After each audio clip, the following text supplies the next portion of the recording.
A new village. Meanwhile, in the kingdom of 𝘧𝙀𝙀. Why are we stopping now? Simon growled as he confronted one of his generals. I'm sorry, Your Highness. Our southern army was supposed to meet up with us here and hasn't arrived yet.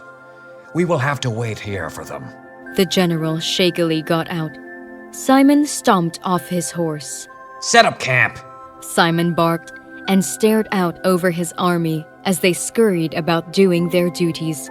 Just a little bit longer, he thought, and let his mind drift. 1 year earlier. Why can't we just get married and be together? I don't understand. Why must you follow through with your father's plans? A young woman pleaded. Simon rolled his eyes. Look, Eliza, I want what is best for us and what is best for the kingdom. I know that this doesn't seem ideal for you, but it is what must be done. I heard your father talking. You are going to have children with her. Eliza screamed. Yes, but we will raise them. I need her children to make sure 𝘧𝙀𝙀 stays in power. The prophecy says that she will give birth to children that will rule all of the kingdoms. Simon looked over at Eliza.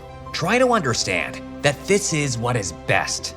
She will be locked away in one of the prisons. All I want from her is to have her children, then after that, she will be killed. Eliza pouted. It's not like I have a say. Simon looked away from her and up to the night sky. The moment was soon approaching when he would acquire the Crimson Princess for the sake of his kingdom. Their dark prophet was able to find the identity of the Crimson Princess, and Simon and his father had been planning carefully ever since. They planned to offer an alliance and a union through marriage first, but if that ended up failing, they would take her by force. His father didn't like him having a relationship with Eliza and was afraid it would steer him off course. He had to convince his father of his determination and that no one would stop him from their plans. He had been training since he was young, and the time was finally almost here. The Crimson Princess is a gift meant for the kingdom of 𝘧𝙀𝙀. As far as Simon was concerned, she belonged to them, and no one took what was his. Back to present. The sun was beginning its evening descent, and night would soon arrive. The cool, crisp air attacked Simon's face, but he didn't budge from it and continued to face it head-on. The moment was almost here, and he had set his wicked gaze unto the kingdom of Adelon. He scoffed. You think you're too good for me to reject my proposal. Now see what's in store. His heart had grown more cold after their first rejection, and hate poured in when he was later ignored. He couldn't wait to bring them to their knees and lock up the Crimson Princess. Soon. Very soon. Alexander and his soldiers arrived in the little village at the edge of the Shadow Kingdom. Leon was already there with his horse secured to a post.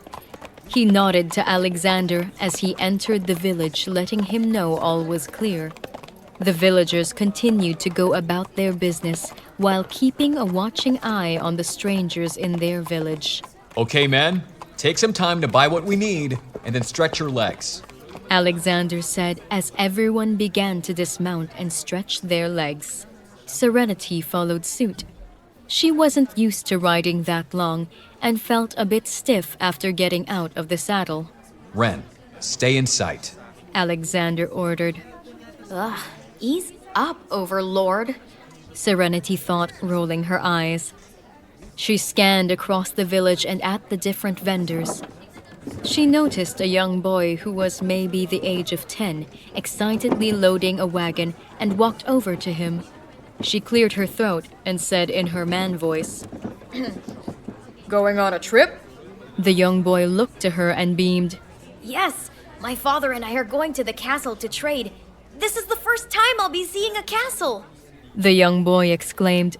Serenity smiled happy to see that he wasn't afraid of her. We're heading that way as well. Maybe I'll see you there. Serenity grinned. The young boy looked at Serenity and wiped his nose with his sleeve, then held out his hand.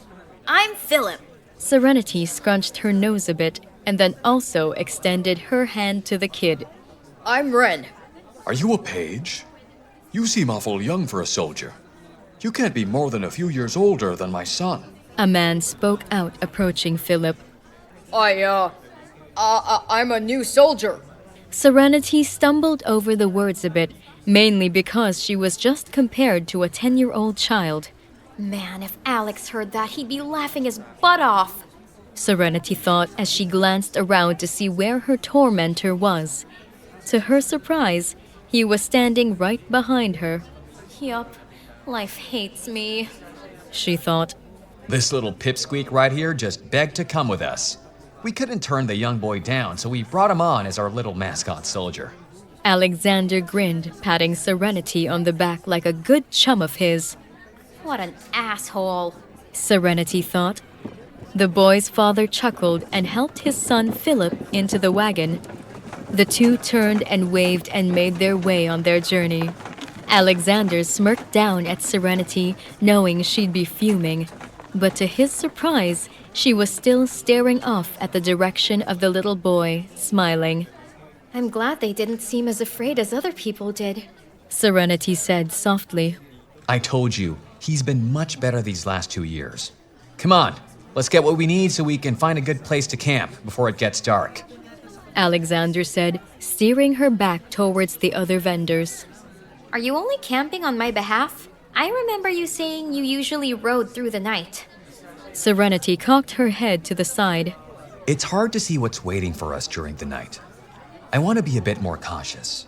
Plus, I know you aren't used to this length of travel, especially on horseback. It's really for the best. Alexander shrugged. Serenity didn't argue with it. The fact was, she was tired from riding, and resting sounded like a good idea. She made her way to some of the vendors and bought a few snacks she couldn't resist. After all, food was a weakness of hers. The soldiers made their way back to their horses and rode off for their last leg of their journey for the day. Leon, per his usual, had rode off ahead and already had a campfire prepared when the group arrived. Serenity was tired but excited. This would be the first time she would be sleeping out beneath the stars. Everyone tied up their horses and then began to get themselves situated, laying their blankets down in various places on the ground in a circle around the campfire. The sun had finally retreated from the sky, leaving a soft blue light. The area where they had made camp was fairly open, with just a few large trees surrounding them. You could tell that Leon took strategic thought in the place he made the camp. It was an area where they couldn't be ambushed and would be able to hear and see anyone coming. Serenity held her blankets tight up against her chest and scanned the surrounding area for a spot to lay her blanket down. A gentle arm swooshed behind her back and started to corral her to the area by the large tree. You're with me, Alexander stated. Alexander trusted his soldiers, but wasn't about to let a beautiful girl lay beside them for the night. There is no way they would be able to sleep with her beside them, he thought. He led her over to the other side of the campfire, where a large tree could guard one side of them. He spread his blanket down and motioned for Serenity to put hers a few feet beside his. Serenity sat down on her blanket and took the uncomfortable helmet off her head. She looked over at Alexander as he sat down on his blankets next to her. Not a bad first day. No, I imagined worse. Alexander chuckled.